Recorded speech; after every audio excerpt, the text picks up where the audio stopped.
नमस्कार, जय जोहार। क्या बासड़ा आप रेडी भी रखना। गवर्नमेंट एग्जाम्स की तैयारी करना चाहते हैं? क्या आप भी मेमोरी टेक्निक्स और ट्रिक्स के जरिए बहुत ही कम समय में स्मार्ट स्टडी करना चाहते हैं? क्या आप चाहते हैं कि सीजी व्यापम टॉपर आपको पढ़ाए? तो डाउनलोड करिए योगेंद्र साहू क्लासेस ऐप। यहाँ 10 से अधिक गवर्नमेंट एग्जाम्स क्रैक करने वाले और सीजी व्यापम टॉप करने वाले योगेंद्र सर सीजीपीएससी और सीजी व्यापम के अंतर्गत होने वाले सभी एग्जाम्स की तैयारी कराएं। तो डाउनलोड करिए Yogendra Sahu classes app to be the best, learn from the best.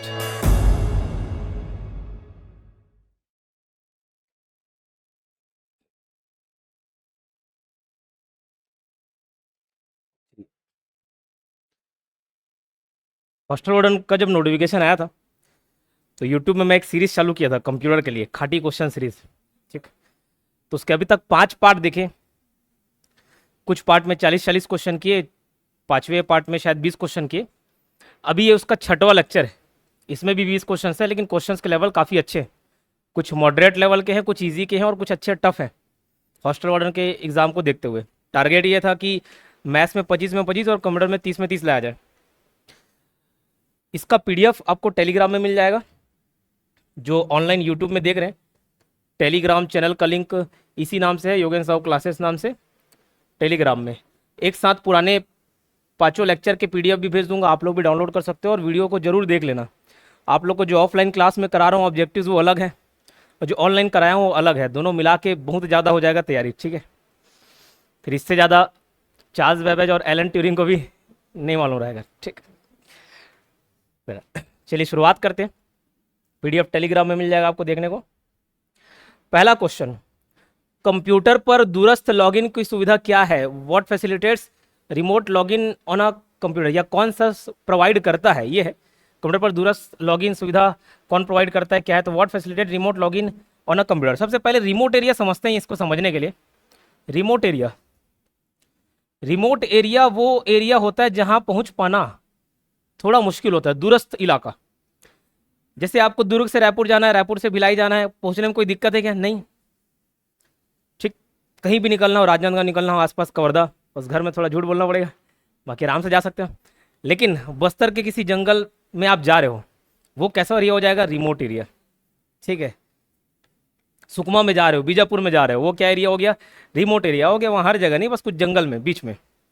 ठीक है, उधर लेके बैठ रहे थे फिर अंदर गांव वाले, वहाँ कोई नक्सली टर्म यूज़ नहीं करता, बोलते अंदर गांव वाले।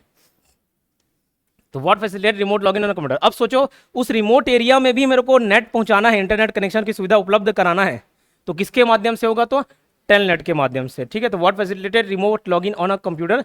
टेलनेट। ये आप याद रखिएगा, रिमोट एरिया में भी, दूरस्थ इलाके में भी इंटरनेट की सुविधा पहुंच जाएगी।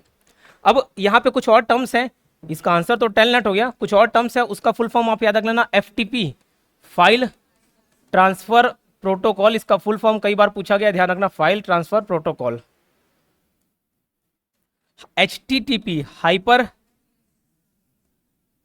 Text transfer protocol, hyper text transfer protocol. RTP, real time protocol, real time protocol. ये सारे फुल फॉर्म आपको याद होने चाहिए। ठीक है, अब रियल टाइम प्रोटोकॉल को इसलिए डिजाइन किया जाता है ताकि कोई भी रियल टाइम ट्रैफिक हो इंटरनेट में, उसको हैंडल किया जा सके। ठीक है, इस बात को ध्यान रखना। तो ये पूरा फुल फॉर्म बता दिया। सेकंड क्वेश्चन पर आते हैं। Which of the following is used to prevent, detect and remove malicious program. दुर्भावनापूर्ण कार्यक्रमों को रोकने, पता लगाने और हटाने के लिए किसका उपयोग किया जाता है? 4 ऑप्शन पहले देखना, एंटीवायरस, साइफर, एडवेयर और फायरवॉल। यहाँ पे आप हो सकते हो एंटीवायरस फायरवॉल में कंफ्यूज हो जाओ, दोनों एक ही काम करते सुरक्षा का, लेकिन फायरवॉल कंप्लीटली नेटवर्क को सुरक्षा प्रोवाइड करता है। ठीक है, इनकमिंग आउटगोइंग जो भी डेटाज रहते हैं फायरवॉल उसको देखता है। तो फायरवॉल भी आपके लिए एक बॉडीगार्ड है समझ लो, और एंटीवायरस भी। लेकिन यहाँ पे फायरवॉल से ज़्यादा बेटर ऑप्शन एंटीवायरस है। हम एंटीवायरस को आंसर लेंगे। दुर्भावनापूर्ण कार्यक्रमों को रोकने के लिए, जैसे वायरस हो गया, वॉर्म्स हो गया, ये सब के माध्यम से क्या किया जा रहा है? आपके डेटा को चुराया जा रहा है। ठीक है, तो उसको रोकने के लिए क्या यूज होता है? एंटीवायरस। ठीक, यहाँ पे एक और टर्म है साइफर। ये टर्म जान लो, अच्छा टर्म है ये साइफर। और एडवेयर, फायरवॉल तो बता दिया, नेटवर्क की दुनिया में वो भी सुरक्षा प्रोवाइड करता है, जितने भी इनकमिंग आउटगोइंग डेटा है उसको देखता है, चेक करता है, ठीक है। हाँ, कुछ रखे तो नहीं हो, ठीक, अंदर जाओ, ऐसे स्कैनिंग होता है नहीं, बस वैसे ही। एडवेयर क्या है पहले ये बताते, तो ये एक एड जनरेटिंग सॉफ्टवेयर है, एड जनरेटिंग सॉफ्टवेयर है। हम लोग बहुत सारे मालवेयर प्रोग्राम पढ़ते हैं, वायरस हो गया, वॉर्म्स हो गया, ट्रोजन हॉर्स हो गया, उसमें एडवेयर भी शामिल है, मालवेयर प्रोग्राम में एडवेयर भी शामिल है, क्योंकि बहुत सारे एड जनरेट कर देता है सॉफ्टवेयर, परेशान करता है सारे लोगों को। आप कुछ देखने जा रहे हो कंप्यूटर में, बढ़िया पढ़ाई वाली सामग्री ओपन किए हो, आजू बाजू आपको डिस्ट्रैक्ट करने के लिए, ऐसी डिस्ट्रैक्शन की कमी नहीं है बोले, और आजू बाजू और दिख रहा है, ठीक। तो एडवेयर भी क्या है, एक मालवेयर प्रोग्राम है। रैंसमवेयर एक मालवेयर प्रोग्राम है। रूट किट एक मालवेयर प्रोग्राम है। ये सारे मालवेयर प्रोग्राम आपको याद रखना है। स्पाईवेयर एक मालवेयर प्रोग्राम है। साइफर क्या होता है, देखो साइफर को आप इस तरीके से समझ सकते हो, जब आप व्हाट्सएप ओपन करोगे किसी के साथ चैट में, तो ऊपर लिखा रहता है end to end encrypted. Encrypted या एनक्रिप्शन का मतलब ये होता है कि आपकी बातें कोड लैंग्वेज में कन्वर्ट हो जाएंगी। आपकी बातें किस में कन्वर्ट हो जाएंगी, कोड लैंग्वेज में, ठीक। अब इससे होगा क्या, आप जो भी मैसेज किए वो तो तुरंत पहुंच जाता है, लेकिन उस पहुंचने के बीच में, उस पहुंचने के बीच में बहुत सारी घटनाएं हो जाती हैं। आप मैसेज भेजे, सामने वाले तक पहुंचने से पहले वो कोडिंग में तब्दील हो गया, कोड में तब्दील हो गया, इस बीच आपका मैसेज ट्रेवल कर रहा है यहाँ से यहाँ, इस बीच कोई भी आपका डेटा चुरा ले तो उसको समझ नहीं आएगा, डेटा चुरा भी ले तो उसको पल्ले नहीं पड़ेगा, ठीक है। समझ ये बात, डेटा की बहुत कीमत होती है, डेटा की बहुत कीमत होती है, ठीक है। तो ये डेटा को सुरक्षित प्रदान करता है एनक्रिप्शन। तो एनक्रिप्शन और डिक्रिप्शन दो वर्ड आप समझ गए। एनक्रिप्शन मतलब जैसे मैं कुछ बोला उसको कोड लैंग्वेज में कन्वर्ट हो गया, वो एनक्रिप्शन। और भैया आपको समझने के लिए वो कोडोबोल वाला लैंग्वेज थोड़ी समझ आएगा, तो उसको वापस डिकोड करना क्या कहलाता है, डिक्रिप्शन कहलाता है। ठीक वैसे ही साइफर भी एक मेथड है, साइफर भी एक मेथड है जिससे नॉर्मल प्लेन टेक्स्ट को, प्लेन टेक्स्ट को किसमें कन्वर्ट किया जाता है, एनकोड किया जाता है। प्लेन टेक्स्ट को कोडिंग किया जाता है, या कोडिंग लैंग्वेज में या कोड लैंग्वेज में कन्वर्ट किया जाता है, जो आसानी से दूसरे को समझ ना आ सके।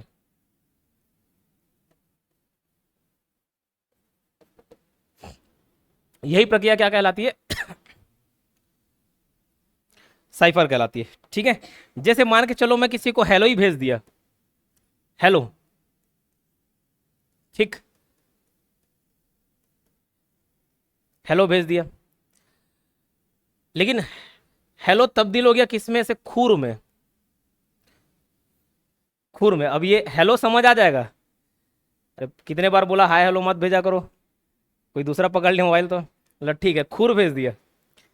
अब ये कैसे कोडिंग हो रहा है देखो, HIJK +3 करके KEFGH +3 करके H पहुंच जा रहा है, L का O MNO और OPQR +3 करके यही क्या है, ये प्रक्रिया क्या कहलाती है, साइफर कहलाती है। समझ आया, आसान लैंग्वेज में बता दिया, हालांकि इतना आसान कोडिंग नहीं होता है, कोई भी जज कर लेगा। निम्नलिखित में से कौन सा एक कंप्यूटर है जो इंटरनेट पर एक वेबसाइट को होस्ट करता है। हम लोग आमतौर पे सर्वर सर्वर सर्वर सुनते हैं, एक्चुअल में होता क्या है सर्वर, ये सर्वर नाम से क्लियर है, जो सर्विस प्रोवाइड करे। भैया आप इंटरनेट खोल रहे हो, किसी वेबसाइट को ओपन कर रहे हो, किसी वेब पेज पर जा रहे हो, तो कोई तो पीछे बैठा होगा जो आपको ये सर्विस प्रोवाइड कर रहा है।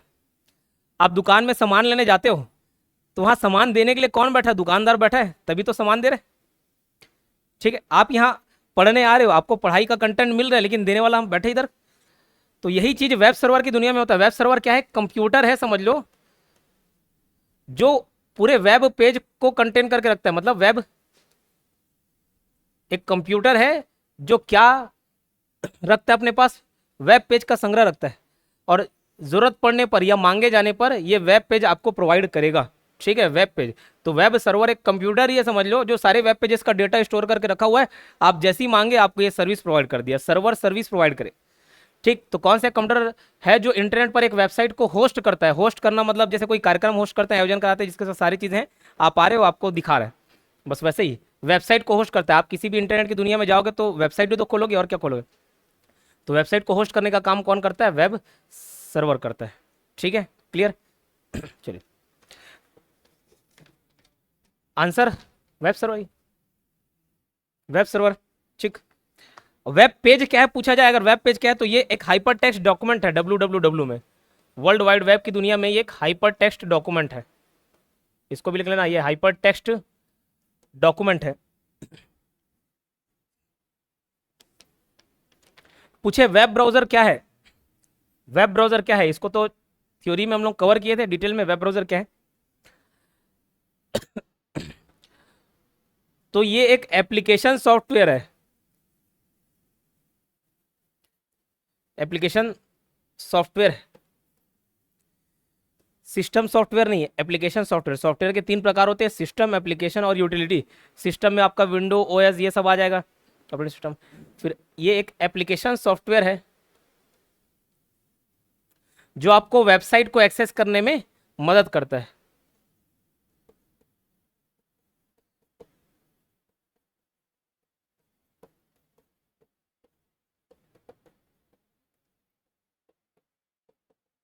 मदद करता है, ठीक। आप कहीं पे भी google.com लिखोगे तो नहीं खुल जाएगा, आपको पर्टिकुलर किसी वेब ब्राउजर में जाना पड़ेगा, तब जाके वहाँ एड्रेस बार में अगर आप लिखोगे google.com तब वो खोल के देगा आपको, ठीक। तो ये एक गेट है, समझ लो, एक द्वार है जिसके माध्यम से हम वेबसाइट तक पहुंच रहे हैं। हब ओएसआई मॉडल की किस लेयर पर कार्य करता है, ये बहुत एक्सट्रीम लेवल का क्वेश्चन हो गया, बस इसको रीड ओनली, इसके हालांकि पॉइंट पढ़ेंगे, क्वेश्चन आ गया तो सब पढ़ेंगे। रीड ओनली, ये रीड ओनली मेमोरी है, रहो रीड ओनली करना है, ठीक है। तो ओएसआई मॉडल का सबसे पहले फुल फॉर्म लिखना, टोटल 7 लेयर होते हैं ओएसआई मॉडल के, open system interconnection, full form जरूर याद रख लेना। ओएसआई का फुल फॉर्म है open system interconnection, open system interconnection, open system interconnection. अब इसमें टोटल 7 लेयर होते हैं, इसमें टोटल 7 लेयर होते हैं।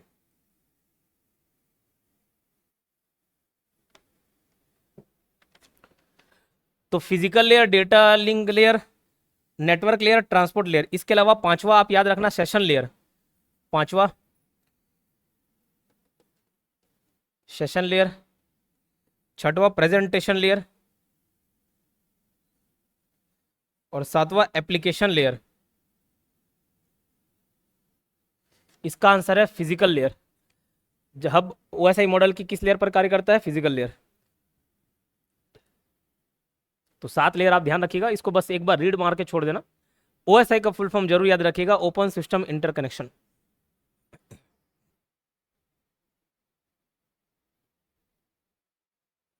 ठीक, ये 4 तो रहेंगे, चारों हैं। इसमें हब कौन से यूज करता है, फिजिकल लेयर, और बचे और 3 कौन से हैं, session layer, presentation layer, application layer. चलिए 5वें क्वेश्चन के आगे बढ़ते, किस पीढ़ी में ट्रांजिस्टर को उपयोग में लाया गया था, किस पीढ़ी में। देखो जनरेशन को कई बार रट डाले और आपसे ये उम्मीद नहीं है मेरे को कि आप रिवाइज करके आओगे, तो एक बार फिर से बताता हूँ। 5 जनरेशन, और इस बार सब चीज़ समराइज कर लेंगे, पूरा रटा जाएगा। यही चीज़ कन्फ्यूजन, जो चीज़ एकदम कन्फ्यूजिंग लगता था ना, डिफिकल्ट, उसको बार बार पढ़ोगे फिर सबसे आसान वही बन जाता है। करके देखना, कोई 10 क्वेश्चन जिसमें आप बार बार कन्फ्यूज हो रहे हो, उसको 10 बार बना लो, फिर सबसे आसान वही लगेगा, ठीक। तो 5 जनरेशन हमको पूरे याद होने चाहिए कंप्यूटर की दुनिया में। टोटल 5 जनरेशन पूछा जाता है। आप 1940 से स्टार्ट करेंगे और एक कोड याद रख लेना, 15 10 10 15, ठीक है। 1940 से स्टार्ट करेंगे, 15 जोड़ेंगे 55, और ये सब राउंड फिगर है, एक आध 2 साल आगे पीछे मिल जाएगा आपको। 1955 से ये 10 जोड़े 65, फिर ये 10 जोड़े 1965 से 75, 15 जोड़े 1975 से 90, और 1990 से 100 ऑन अब तक। ये 5 जनरेशन के ईयर आपको याद होने चाहिए। पहला तो यही सवाल मिलेगा, ऑफलाइन क्लास में कई सारे क्वेश्चन इस पे बेस्ड थे, ठीक है। 3rd जनरेशन की ईयर कौन सा है, 4th जनरेशन के ईयर कौन सा है। अब इसमें जो टेक्नोलॉजीज यूज हुई हैं, जो मेमोरी स्टोरेज यूज किया गया है, जो लैंग्वेजेस यूज किए गए हैं, उनको भी आपको याद रखना है। सबसे पहले मैं बात करूं टेक्नोलॉजी क्या क्या यूज हुए, तो इसमें यूज हुआ वैक्यूम ट्यूब पहले जनरेशन में। इसको ऐसे याद करना, जब कुछ नहीं था तो वैक्यूम था, ऐसे कुछ नहीं, वैक्यूम मतलब खाली, तो वैक्यूम ट्यूब। दूसरे जनरेशन में स्टार्ट हुआ ट्रांजिस्टर, ट्रांजिस्टर, और पूछ रहा है कि कौन से जनरेशन में ट्रांजिस्टर यूज किया गया, सेकंड, आंसर सेकंड होगा।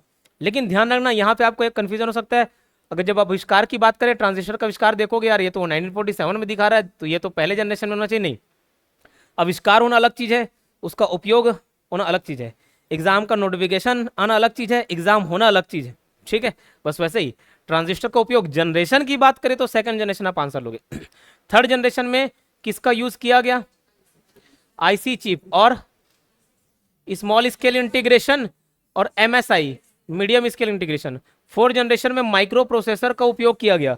पूछा जाता क्वेश्चन है, माइक्रो प्रोसेसर कौन से जनरेशन में? फोर्थ जनरेशन में। और जो स्मॉल स्केल था वो किस में? लार्ज स्केल हो गया। और पांचवें जनरेशन में very large scale integration, ultra large scale integration. ठीक है, इतनी सी बात समझ आई आपको। उसके अलावा ध्यान रखना, पहले जनरेशन में पंच कार्ड का यूज किया गया है। पंच कार्ड, मेमोरी के लिए पंच कार्ड का यूज किया गया, उपयोग किया गया।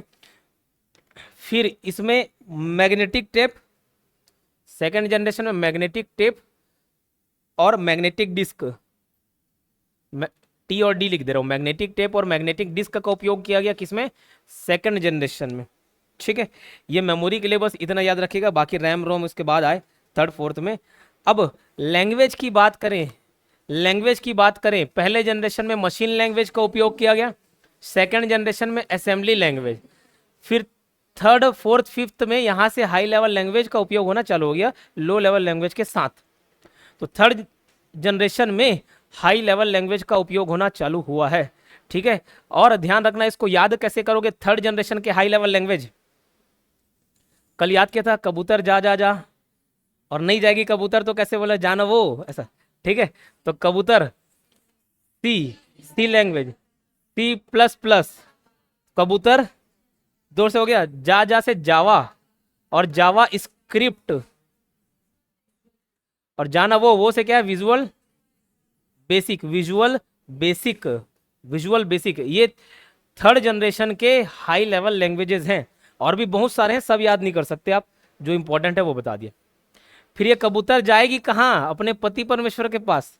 तो पति परमेश्वर से क्या याद किए थे? पाइथन, पर्ल, पति पाइथन, परमेश्वर में PRMS जुड़ा हुआ है, P से पर्ल, R से रूबी, M से पति परमेश्वर, M से मतलब लैंग्वेज है, और S से SQL। और पांचवें जनरेशन का है mercury prolog, programming language, prolog. इसको आर्टिफिशियल लैंग्वेज भी बोला जाता है, प्रोलॉग को। और अगर ये पूछा जाए कि आर्टिफिशियल लैंग्वेज का उपयोग कौन से जनरेशन में हुआ, तो आप क्या लेना? फिफ्थ जनरेशन में। इतने सारा पॉइंट पढ़ा दिया, इस क्वेश्चन का आंसर सेकंड है, ट्रांजिस्टर वाला। ठीक है, चलो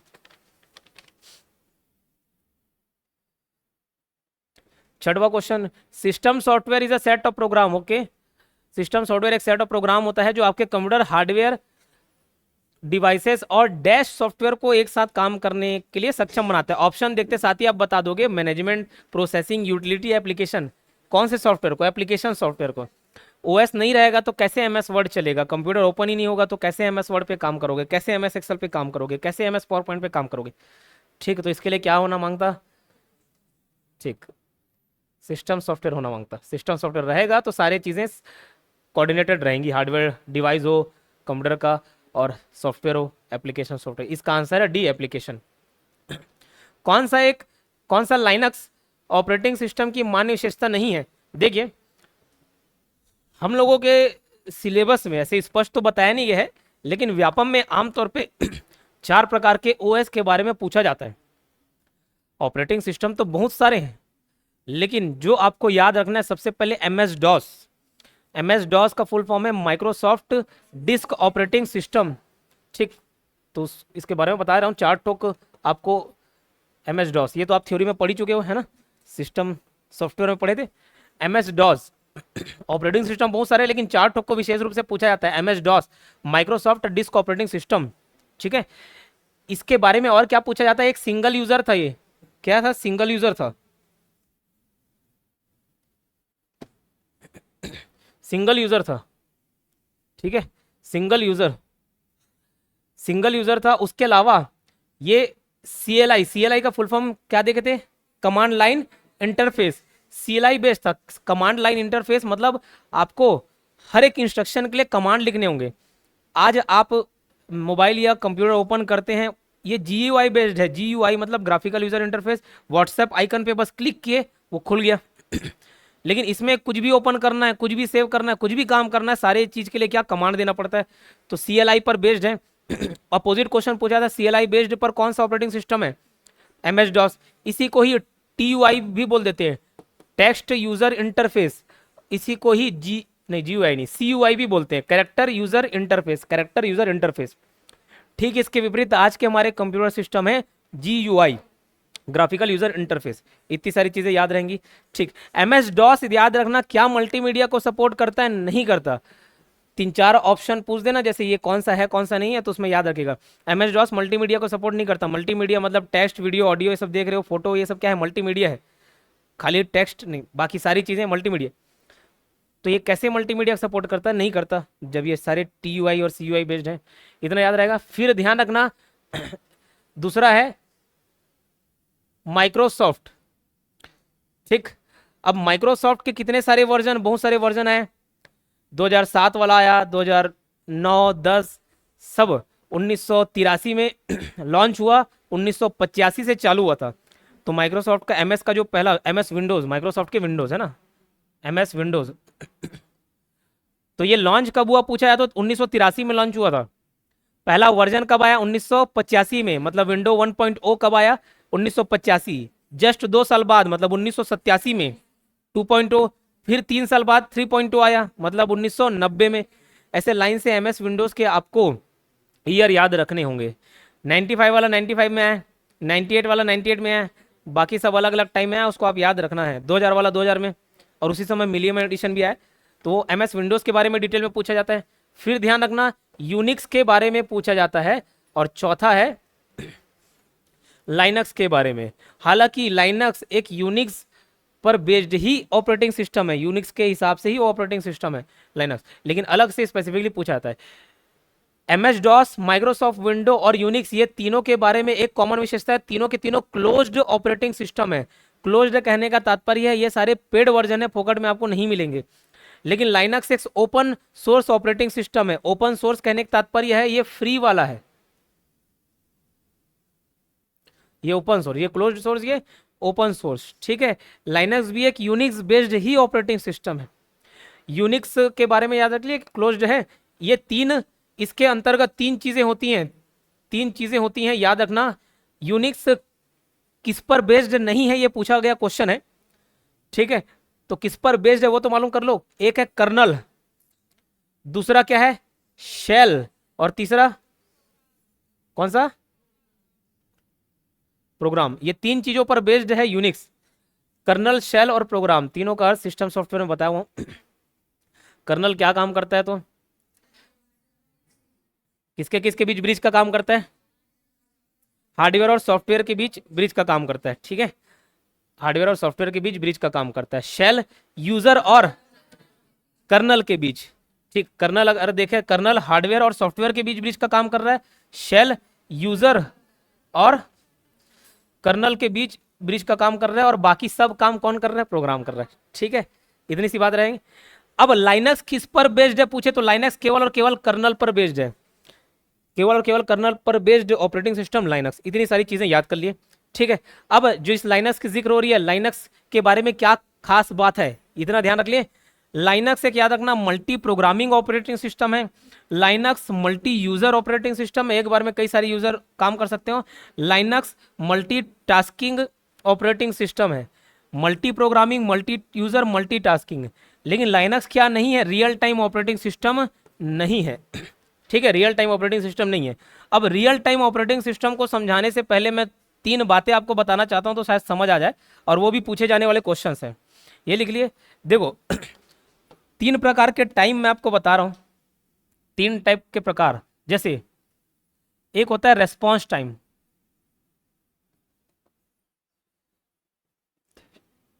एक होता है रेस्पॉन्स टाइम, एक होगा आपका टर्न अराउंड टाइम,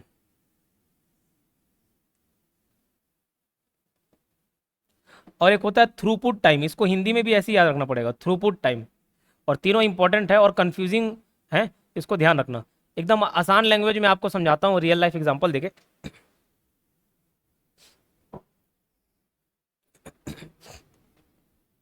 मैं आपको बोला कि इसको याद करके रखो, ऐसे 10 सेट कराया हूँ ना आपको, बोला 10 सेट पूरा याद करके रखो।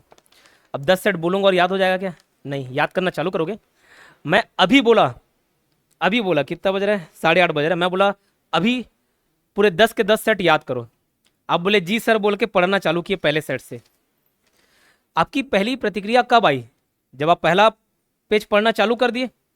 हो सकता है मैं बोला थोड़ा टेंशन लिया यार, पूरा 10 सेट पढ़ना पड़ेगा। बोला हाँ, तो ठीक, 10 सेकंड का समय लगा, फिर बोले करना तो है ही, पढ़ना चालू कर दिए।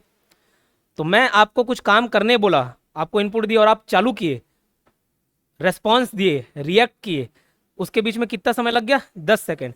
यही 10 सेकंड क्या है? रेस्पॉन्स टाइम है। इनपुट डालने पर पहली प्रतिक्रिया आने तक का लगा हुआ समय क्या कहलाता है? Response time. हिंदी में भी रेस्पॉन्स टाइम। समझ आई बात? ठीक। लेकिन भैया एक ही बार में क्या पूरा 10 पढ़ डालोगे? नहीं, उसको समय लगेगा। हो सकता है 1 घंटे लगे आपको वो पूरे 10 सेट कंप्लीट करने में। मैं आपको एक टास्क दिया कि भैया 10 चैप्टर खत्म होना चाहिए, 10 यूनिट खत्म होना चाहिए, 10 कंप्यूटर के सेट खत्म होने चाहिए। आपने लगाया 1 घंटा, पहली प्रतिक्रिया दी 10 सेकंड में, 10 सेकंड में पढ़ना स्टार्ट किया, लेकिन वो पढ़ाई खत्म कब हुआ? 1 घंटा में। तो इनपुट देने के बाद एक पर्टिकुलर टास्क पूरा खत्म होने में जितना समय लगता है वो क्या होता है?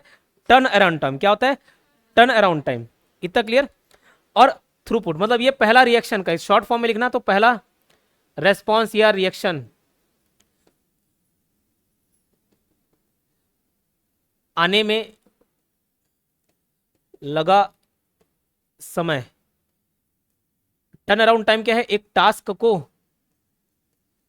पूरा करने में लगने वाला समय। और थ्रूपुट टाइम क्या हो जाता है? पर टाइम यूनिट, पर टाइम यूनिट, पर टाइम यूनिट में किया गया काम, पर टाइम यूनिट में किया गया काम। अब ये होता है कि मान के चलिए आप 1 घंटे में कितने चैप्टर कर ले रहे हो? 1 घंटे में कर ले रहे हो 10 चैप्टर, तो 10 चैप्टर पर आवर, ये आपका थ्रूपुट टाइम हो गया, 10 चैप्टर पर आवर। ठीक। अब वो पर यूनिट टाइम इसकी दुनिया में सेकंड भी हो सकता है, नैनो सेकंड हो सकता है, मिनट भी हो सकता है। ठीक है। थ्रूपुट टाइम क्या हो गया? 1 घंटे में आपने 10 सेट पढ़ लिया ना, तो 10 सेट पर आवर ये आपका थ्रूपुट टाइम है। ठीक है, तीनों चीज समझ आए। अब रियल टाइम क्या होता है? रियल टाइम ऑपरेटिंग सिस्टम, वो ऑपरेटिंग सिस्टम होते हैं जिसमें रेस्पॉन्स टाइम बहुत ही कम होता है। रियल टाइम ऑपरेटिंग सिस्टम वो ऑपरेटिंग सिस्टम होता है जिसमें रेस्पॉन्स टाइम बहुत ही कम, तब उसको रियल टाइम ऑपरेटिंग सिस्टम में हम लोग रखते हैं। रियल टाइम तुरंत तुरंत होना चाहिए। जैसे आप पेमेंट करते हो, आरटीजीएस करते हो, real time gross settlement, cheque काटे तुरंत प्रोसेस हो जाएगा, सामने वाले व्यक्ति के अकाउंट में पैसा चले जाएगा। ठीक है, तो रियल टाइम ऑपरेटिंग सिस्टम। जैसे मैं बताया ये सारे ऑपरेटिंग सिस्टम कहाँ पे यूज होते हैं? एरोस्पेस की दुनिया में यूज होंगे, मिसाइल डिफेंस ये सब सेक्टर में यूज होते हैं। ठीक। मैं ऐसे एरोप्लेन उड़ा रहा हूँ, ठीक है, और आपके ऊपर मेरे को मिसाइल दागना है, बटन ऐसे दबाया, बटन दबाया, तुरंत मिसाइल छूटना चाहिए था। ठीक है, बटन दबा दिया और काम ही नहीं कर रहा है, ये एरोप्लेन यहाँ उड़ गया। हम निपटाना था डॉली को, उड़ कौन गई? रिद्धि उड़ गई। ठीक है, तो ऐसा बर्दाश्त नहीं हो जाएगा। ठीक। तो ये सब सेक्टर में रियल टाइम ऑपरेटिंग सिस्टम की जरूरत होती है। तो लाइनक्स रियल टाइम बस नहीं है, बाकी सब है। एमएस वर्ड में पेज ब्रेक को इंसर्ट करने के लिए शॉर्टकट की क्या है? पेज ब्रेक क्या होता है? जैसे अब इसमें तो लाइन से क्वेश्चंस है, मान के चलो 10 क्वेश्चन होते, 10वां क्वेश्चन यहाँ पे खत्म हो गया। अब मैं दूसरा सेट में आगे के क्वेश्चन डालना चाह रहा हूँ, तो मैं क्या करूंगा? Page break. पेज ब्रेक कहने का तात्पर्य कोई नया चैप्टर लाना है, तो वो क्या करेगा? यहाँ इस पेज को यहीं पे छोड़ देगा, आधा नए पेज से स्टार्ट करेगा। जैसे आप लोग मैथ्स के चैप्टर कर रहे हो, मैथ्स कर रहे हो कंप्लीट, एक यूनिट खत्म हुआ, तो जो 2-3 लाइन छूटता है, अगर एकदम कंजूस नहीं हो तो उसको छोड़ देते हो, नहीं छोड़ देते हो? तो आप क्या कर रहे हो? पेज ब्रेक कर रहे हो, आप नेक्स्ट पेज में चले जा रहे हो नेक्स्ट चैप्टर को सॉल्व करने के लिए। तो पेज ब्रेक मतलब समझ आ गया? तो पूछ रहा है कि एमएस वर्ड में पेज ब्रेक को इंसर्ट करने के लिए शॉर्टकट की क्या है?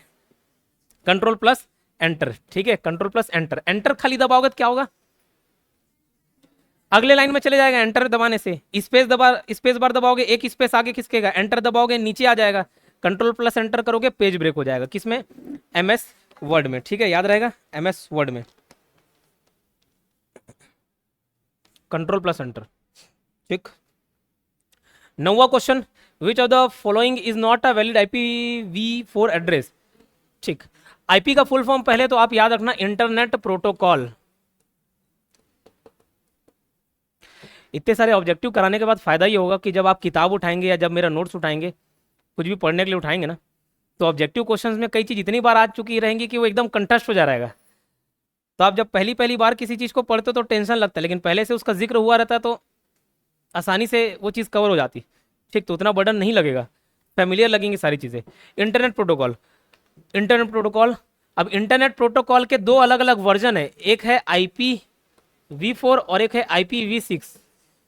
V6 के बारे में तो हम लोग जब इंटरनेट वाला टॉपिक पढ़ेंगे तभी पढ़ेंगे, यूट्यूब में ये है भी अवेलेबल, जो ऑनलाइन देख रहा होगा वहाँ जाके देख सकता है। मैं फिलहाल बात करूंगा IP वर्जन 4 की, IP वर्जन 4 की। इसमें कुछ इस टाइप के एड्रेस रहते हैं, 192.168.10.1 इस टाइप के ये IP एड्रेस रहता है। IP एड्रेस वर्जन 4 इसको बोला जाता है, ठीक। ध्यान रखना इसमें 32 बिट नंबर यूज होते हैं, बस पॉइंट को याद रखना, ये इस टाइप का ID एड्रेस है, इसमें 32 बिट यूज होता है, 32 बिट नंबर यूज होते हैं, इस बात को याद रखिएगा। ये जो डॉट्स होते हैं इसको पीरियड्स बोला जाता है, इस बात को भी याद रखना। जैसे इसमें डॉट है, IP वर्जन वाले में ऐसे कॉलन रहता है, डॉट, ये डबल डॉट रहता है, कॉलन, ठीक। ये 4 ऑक्टेट्स में बटा होता है। ये सारे IPv4 के बारे में याद रख लीजिएगा। वैल्यू जो होती है 0 से 255,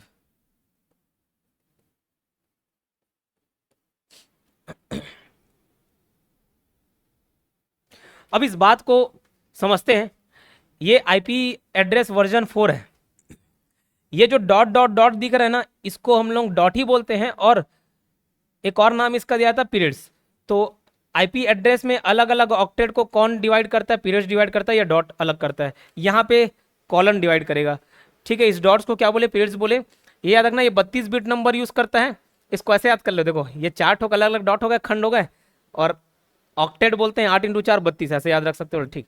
ये जो अलग अलग सेगमेंट है, का दब गया, ये जो अलग अलग सेगमेंट है, ये 4, इसको बोलते हैं हम लोग क्या, ऑक्टेट। क्या बोलते हैं, ऑक्टेट। इसमें कितने डॉट यूज होते हैं बोलेंगे तो 3, 4 को अलग कर देता है। जैसे 2 को अलग करने के लिए बीच में एक डॉट, वैसे 4 को अलग करने के लिए 3 ठोक डॉट है ना, इस डॉट को पीरियड्स बोले।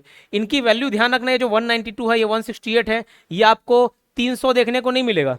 क्यों, क्योंकि इसकी वैल्यू जो होती है वो 0 से 255 के बीच ही लाई करती है, 0 से 255, मतलब टोटल कितने संख्या हो गए, 256।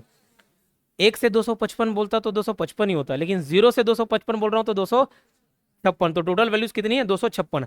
अब ध्यान दो, अब हम लोग ये सारे नियम को देखते हुए यहाँ पे बात करते हैं कि कौन सा वैलिड IP वर्जन 4 एड्रेस नहीं है, तो कौन सा है उसको देखते हैं। देखो क्या 3 ठोक डॉट दिख रहा है सभी में, ठीक, पहला क्राइटेरिया तो हो गया। वो 32 बिट को तो नहीं, 4 ऑक्टेट है, 1 2 3 4, सभी में 4 ठोक है, बोले ओके। और क्या है, वैल्यू की बात करते 255 तक कौन सी है, 10 10 10 10 सब 10 है, कोई तकलीफ नहीं था। 100 100 10 1 सब 255 से अंदर है, कोई तकलीफ नहीं है, इसमें भी कोई तकलीफ नहीं। 1000, क्या 1000 हो सकता है वैल्यू, नहीं, तो ये वैलिड IP एड्रेस आपका नहीं होगा। ये 3 वैलिड IP एड्रेस हैं, ये नहीं है, तो हमारा आंसर कौन सा नहीं है पूछ रहा है, ऑप्शन डी, ठीक है, क्लियर। अब बताइए, एक डेयरी मिल्क सेलिब्रेशन के लिए सवाल, मैं IP एड्रेस लिख रहा हूं, बताना कौन सा सही है।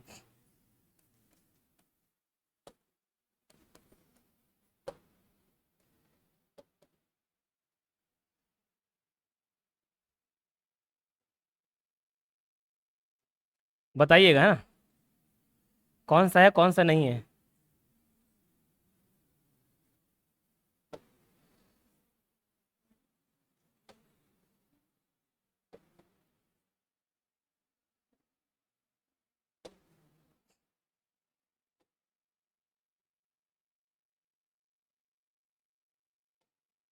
इसमें से कौन सा है ये बोल, ठीक, सब चुक गए डेयरी मिल्क सेलिब्रेशन से, ये भी नहीं है, ये भी नहीं है, और ये भी नहीं है, काहे, एक बात आपको मैं नहीं बताया, क्यों नहीं है ये बता दो मेरे को, क्यों नहीं है, नहीं तो है बोल रहे हो, क्यों नहीं है ये बोल।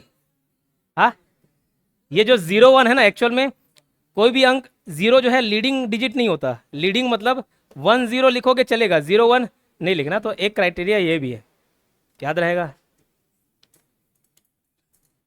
ठीक ठीक, क्लियर, ठीक, बात को ध्यान रखना सारे। बायोस निम्न में से किसका हिस्सा है? कल के क्वेश्चन में बताया था कहाँ स्टोर होता है, तो वो आपको याद रह जाएगा। अब फिर बूटिंग शुरू से चालू करेंगे, ठीक। इतना तो आप लोग कंप्यूटर ऑन नहीं किए होंगे, जिधर इधर अपन थ्योरी में ऑन कर दियो। आमतौर पे हम लोग जब कंप्यूटर ऑन करते हैं उसको कंप्यूटर चालू कर दिए बोले, कंप्यूटर चालू हो गया, लेकिन उसका एक और टर्म है बूटिंग। बूटिंग मतलब कंप्यूटर चालू होना। ये दो प्रकार का होता है, एक होता है वार्म बूटिंग, एक होता है कोल्ड बूटिंग। वार्म बूटिंग मतलब कंप्यूटर को रीस्टार्ट करोगे तो वो वार्म बूटिंग कहलाता है, और जो ऑलरेडी बंद फॉर्म में है, बंद को चालू करना कोल्ड बूटिंग। मोबाइल में भी आपका मोबाइल बढ़िया चल रहा है, लेकिन आप उसको बटन दबाए पावर ऑफ वाला और रीस्टार्ट कर दिए, वो वार्म बूटिंग हो गया।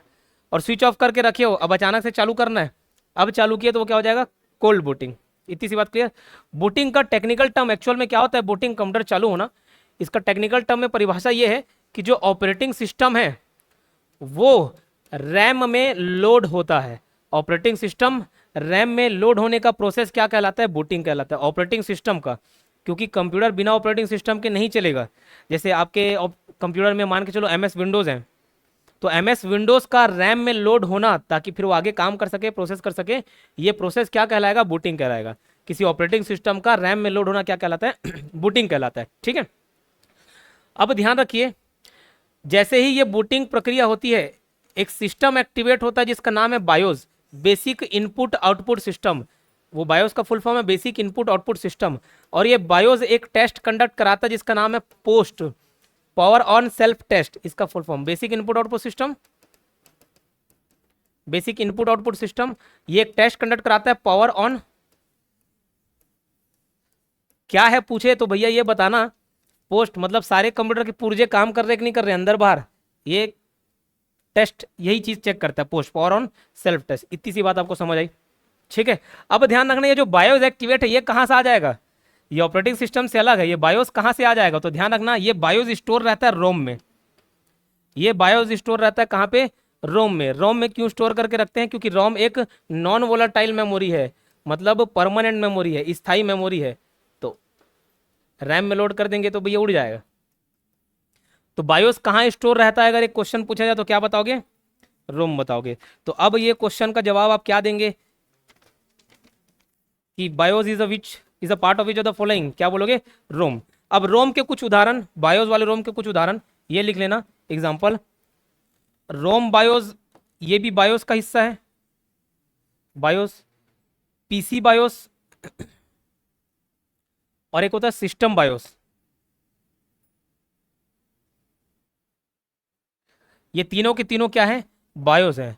चार ऑप्शन दे दिया रहेगा, ROM BIOS, PC BIOS, system BIOS और नेटवर्क बायोस। कौन सा बायोस का प्रकार नहीं है, नेटवर्क बायोस। ये 3 टोक है, बाकी नहीं। तो ये पूरा प्रक्रिया समझ आ गया, इससे 4-5 क्वेश्चन आपको बता दिए, समझ लो, ठीक है। अब उम्मीद करना ये वाला क्वेश्चन मत आए आगे, चर्चा पड़ जाएगा नहीं, ठीक। आगे बढ़े।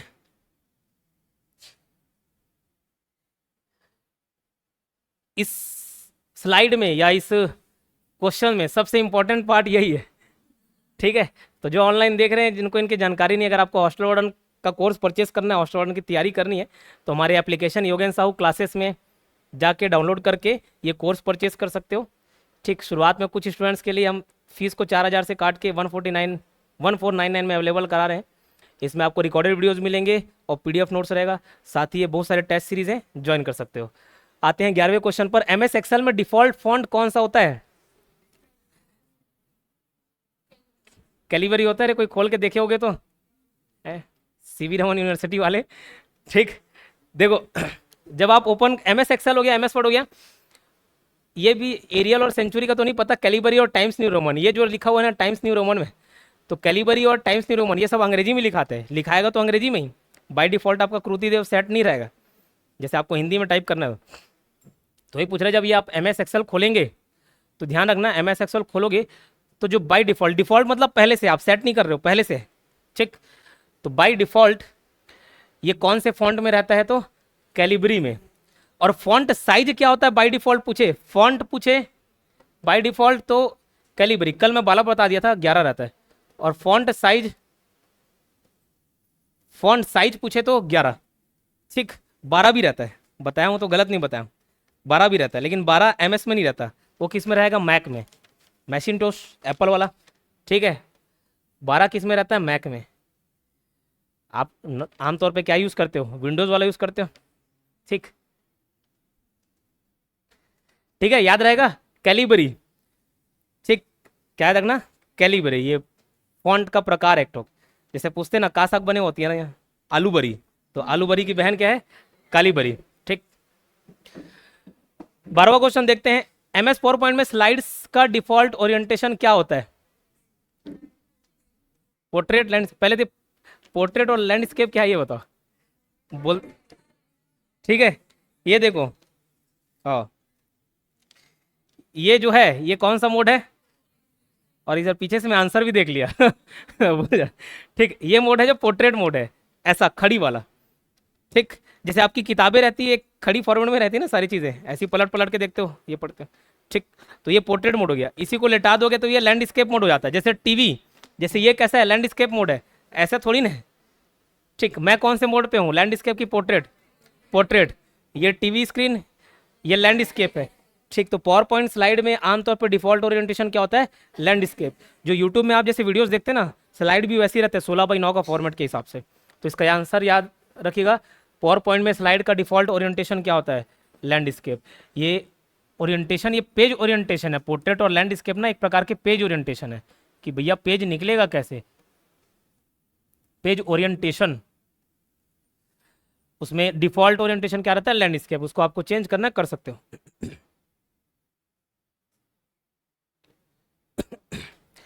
रिबन का प्रयोग किस प्रिंटर में किया जाता है, देखो अब यहां से पूरा प्रिंटर एक बार रिवाइज करा रहा हूं एकदम सरसरी निगाहों से, कई बार पूछा जाता क्वेश्चन है।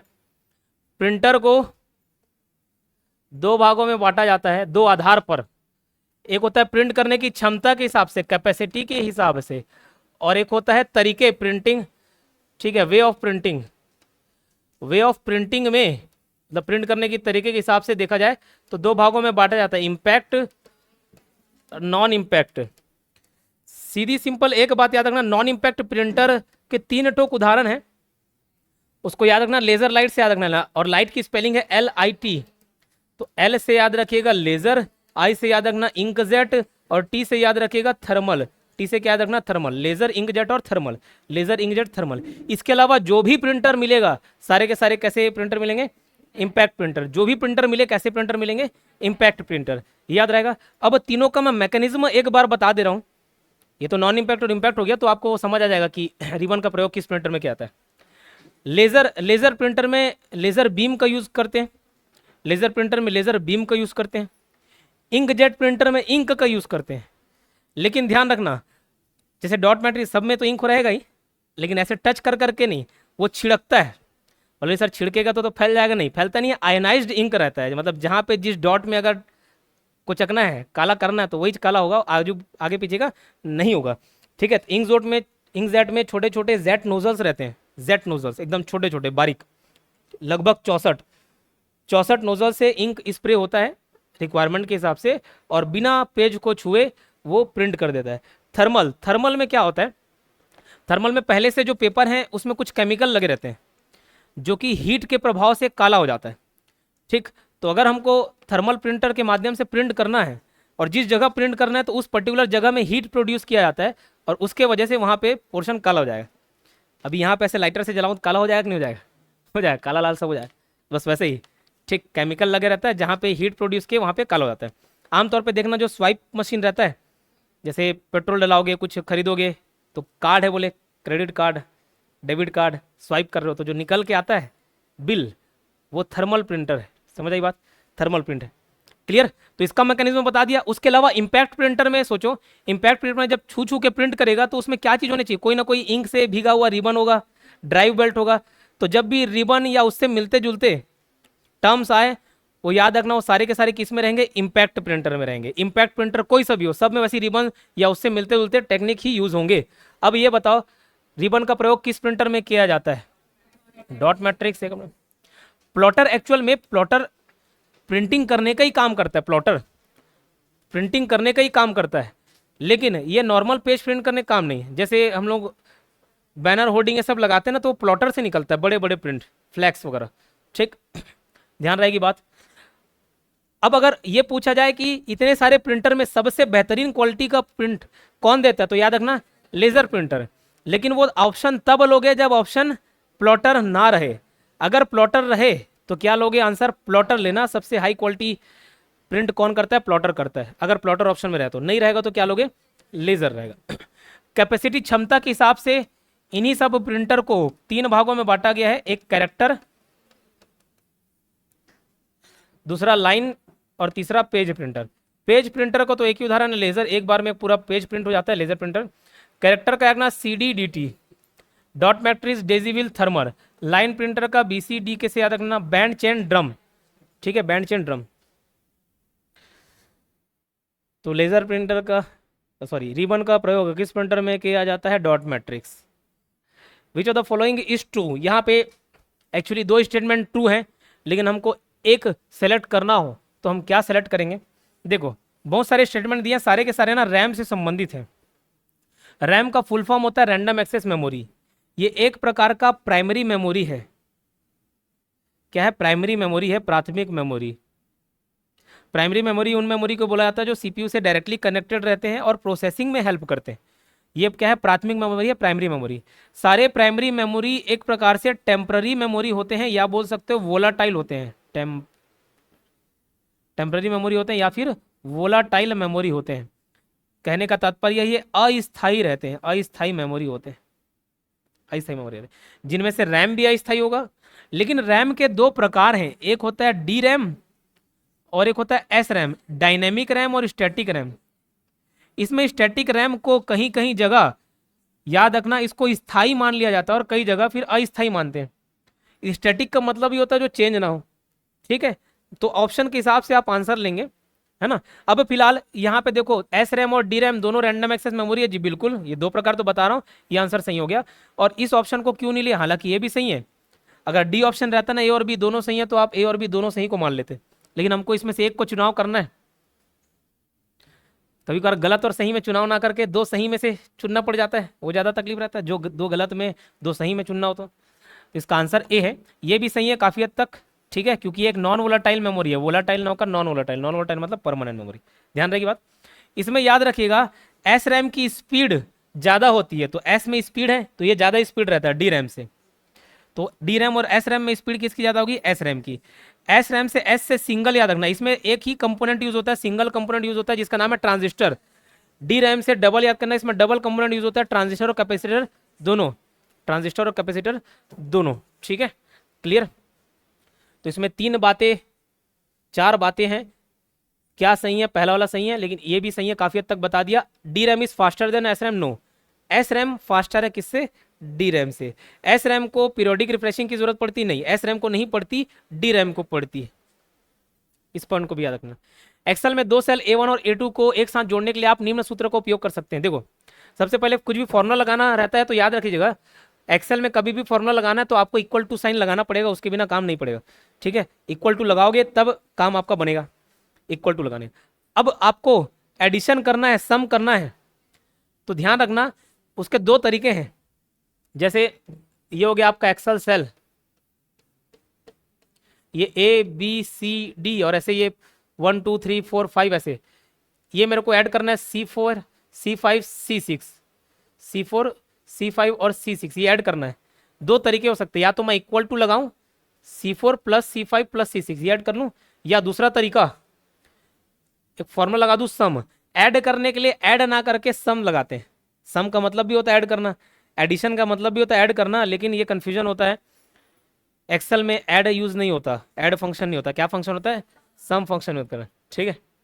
सम करके ब्रैकेट में C4, ये मतलब है C4 से लेके C5 C6 तक, यहाँ पे दोनों ऑप्शन में से कौन सा मिलता जुलता, ऐड वगैरह तो है ही नहीं, टुगेदर साथ साथ वाला कुछ नहीं, A1 प्लस A2 कुछ भी लिख दोगे और ऐड हो जाएगा, ऐसा नहीं है ना, ठीक,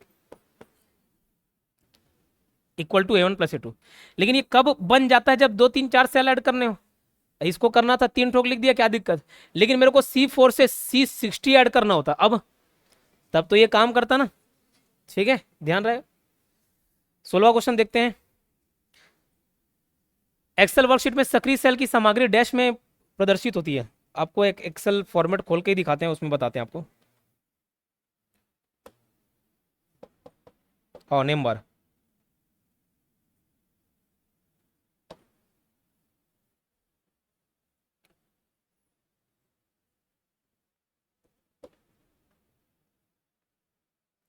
ठीक, ये देखो आप यहां से अपने को पुराने क्वेश्चंस के भी कुछ आंसर मिल जाएंगे। अगर ब्लर दिख रहा होगा तो मैनेज कर लेना। ये टाइटल बार हो गया आपका। अभी अपन कुछ क्वेश्चन में आए थे कि बाय डिफॉल्ट कौन सा फॉन्ट रहता है, यहाँ दिख रहा है, आलू बरी की बहन, काली बरी, ठीक है, काली बरी। फॉन्ट साइज क्या दिख रहा है, दिख रहा है वहां से 11, ठीक है, 11 है। उसके बाद ये होम टैब के अंतर्गत, होम बटन के अंतर्गत इतने सारे ऑप्शंस आते हैं, ठीक, इतने सारे ऑप्शंस आपको देखने को मिलेंगे, ये सारे आपको याद होने चाहिए, पूछता है क्वेश्चन, ठीक। ये जो डब्बा डब्बा दिख रहा है इसको हम लोग क्या बोलते हैं, सेल। लेकिन अभी ये ग्रीन डब्बा दिख रहा है ना, ये हो गया एक्टिव सेल, मतलब जिस सेल पे आप काम कर रहे हो वो क्या हो जाएगा, एक्टिव सेल। इसको बोलते हैं कॉलम, और ये वाला होता है रो, स्तंभ और पंक्तियां, ठीक, स्तंभ और पंक्तियां। बाय डिफॉल्ट आपको एक्सेल में कितने शीट मिलते हैं, अगर पूछा है तो शीट 1, शीट 2, शीट 3। बोलो नहीं सर और इसमें मजा नहीं आ रहा है और चाहिए, तो यहाँ पे प्लस साइन है, दबा के कर सकते हो, और अगर डिलीट करना है इस पर क्लिक करके इसको डिलीट कर दिए। बाय डिफॉल्ट कितने शीट मिलती हैं, 3, ये पूछा गया क्वेश्चन है। जूम कितना हो सकता है, यहाँ पे देखो जूम है 400 पर, ये तो बाय डिफॉल्ट 100% रहेगा, मतलब बराबर, ना कम ना ज्यादा, बराबर 100% है। जूम मैक्सिमम कितना कर सकते हो, 400%, ठीक है।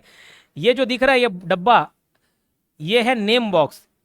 कोई भी एक्टिव सेल रहेगा ना, आपका एड्रेस यहाँ पे बता देगा। नेम बॉक्स क्या करता है, एड्रेस बताने का काम करता है। मान के चलिए मैं इस पॉइंट पे हूँ, इस पॉइंट पे आ गया, तो यहाँ पे क्या लिखा जाएगा, B और 6। याद रखना valid cell address, valid cell address में याद रखिएगा सबसे पहले कॉलम आता है, ABCDEFG ऐसे अल्फाबेट पहले रहेंगे, उसके बाद आपको नंबर देखने को मिलेगा। जैसे C7 में मैं हूं तो 7C नहीं दिखाएगा, क्या दिखाया, C7। D5 में हूं तो 5D ना दिखाकर D5 दिखाएगा, और D ऐसे स्मॉल नहीं हो सकता, इस बात का भी आपको ध्यान रखना है, ठीक है, क्लियर। तो ये हो गया आपका नेम बॉक्स, नेम बॉक्स हो गया। उसके बाद यहाँ पे एक छोटा सा स्पेस देकर ये जो है ये आपका फॉर्मूला बार है, क्या है, फॉर्मूला बार, जहां पे आप फॉर्मूला लिखोगे फॉर्मूला यहाँ पे दिखता है, ठीक है, क्लियर। फिर ये सब तो एक्सप्लेन एक्सेल में ही जाके करना पड़ेगा। इसका आंसर क्या हो जाएगा, एक्सेल वर्कशीट में सक्रिय सेल, एक्टिव सेल कहां पे दिखेगा उसका एड्रेस, नेम बॉक्स में। 17वां क्वेश्चन, डैश तब होता है जब डिवाइस निष्क्रिय मोड या कम पावर मोड में चले जाता है। बताओ, power down, standby mode, sleep mode या shut down mode.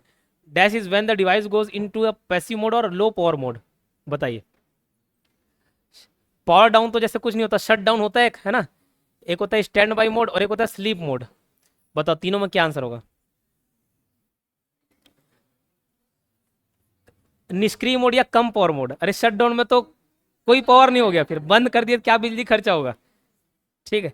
Sleep mode, क्या, स्लीप मोड, स्लीप मोड में क्या होता है, ये एक प्रकार के ना पॉज बटन है, समझ लो क्या है, पॉज बटन। क्या होता है जब चीजें वर्क करती हैं तो वो बिजली खाएंगी, आपका बिजली यूज करेंगी, ठीक है।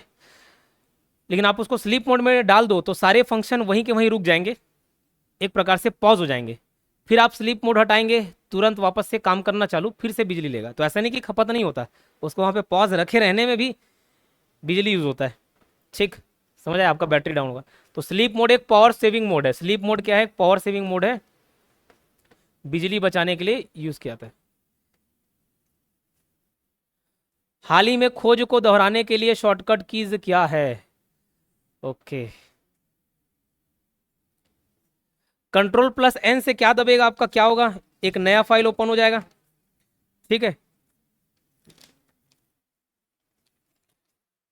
तो इसको सारे इसको लिखना क्रिएट अ, एन मतलब न्यू ही होता है, create a new presentation document.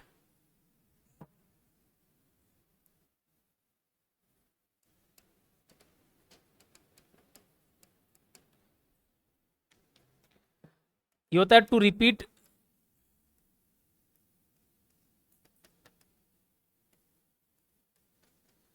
The recent find.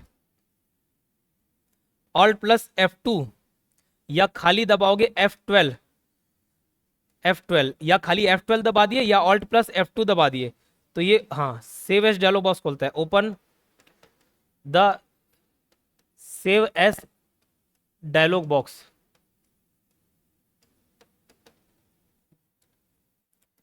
Control plus Q से याद रखना save and close the application, save भी करेगा और क्लोज भी कर देगा। मान के चलो आपको सेव करना है और फिर उसको बंद करना है तो दो बार काहे बटन दबा, एक ही बटन दबा दिए कंट्रोल प्लस Q, तो सेव भी हो गया और प्रेजेंटेशन क्लोज भी हो गया।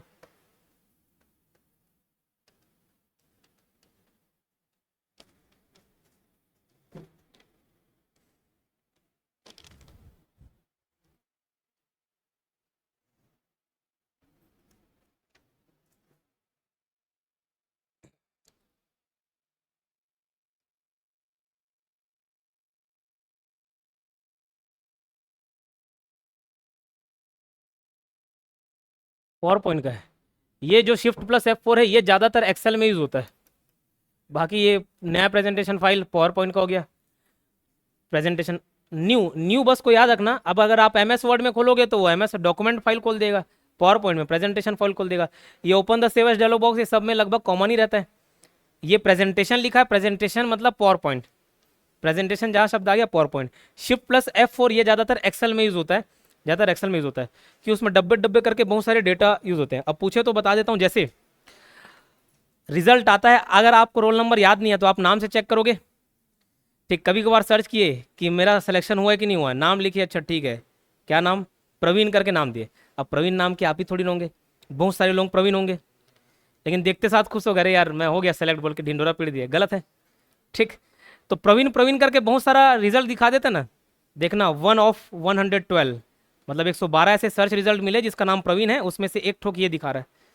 तो ऐसी सर्च करने का। अब to repeat the result find, मैं मान के चलो 3 जगह एप्पल एप्पल एप्पल करके लिखा हुआ है, एक बार ढूंढा एप्पल, हाँ इसमें मैं कुछ काम कर दिया, इसमें कुछ फोटो चिपका दिया, कुछ भी एडिट कर दिया, फिर मेरे को दूसरे वाले में जाना है, यही चीज सेम रिपीट करना है कि अभी मैं क्या ढूंढ रहा था, अभी मैं ढूंढ रहा था एप्पल को, मेरे को फिर से एप्पल ढूंढना है दूसरे जगह, तो मैं फिर से वो पूरा फाइंड वाला डायलॉग बॉक्स खोल के उसमें एप्पल लिखूं, उससे बेहतर क्या कर दूं, शिफ्ट प्लस F4 दबा दूं, अभी अभी हाल फिलहाल में मैं जो भी काम किया हूं वो रिपीट हो जाएगा, खोजने वाला, ठीक है। सबसे आम प्रेजेंटेशन उपकरण कौन सा है? OMR, OCR, projector, plotter. Answer से प्रोजेक्शन के लिए, प्रेजेंटेशन के लिए प्रोजेक्टर, ठीक, लगे रहता है ऐसे, प्रोजेक्शन लाइट आता है, स्क्रीन लगे रहेगा, व्हाइट वाला बोर्ड लगे रहेगा, उसमें दिखेगा। तो प्रेजेंटेशन उपकरण which one the most common presentation equipment, projector. Network topology के संदर्भ में निम्न से बाकी लोगों का मिलान करें, ओके। देखो बस टोपोलॉजी का मैं आपको आकृति बताता हूं कैसे होता है। ये हो गया बस टोपोलॉजी, ये सारे पॉइंट्स है ना, ये मल्टी पॉइंट्स कनेक्शन, ये क्या हो गया, ये मल्टी पॉइंट कनेक्शन। तो बस टोपोलॉजी का संबंध किससे, मल्टी पॉइंट कनेक्शन से। मैश कैसे रहता है, मैश नेटवर्क टोपोलॉजी,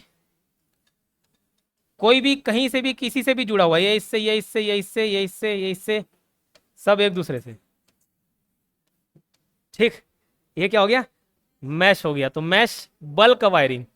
और स्टार हब होता है, स्टार में कैसे एक बीच में सेंट्रल नोड रहेगा जिसको हम लोग हब बोलते हैं, ये बाकी नेटवर्क से कनेक्टेड रहेगा, बाकी कंप्यूटर बाकी सिस्टम से, ये हो गया हब।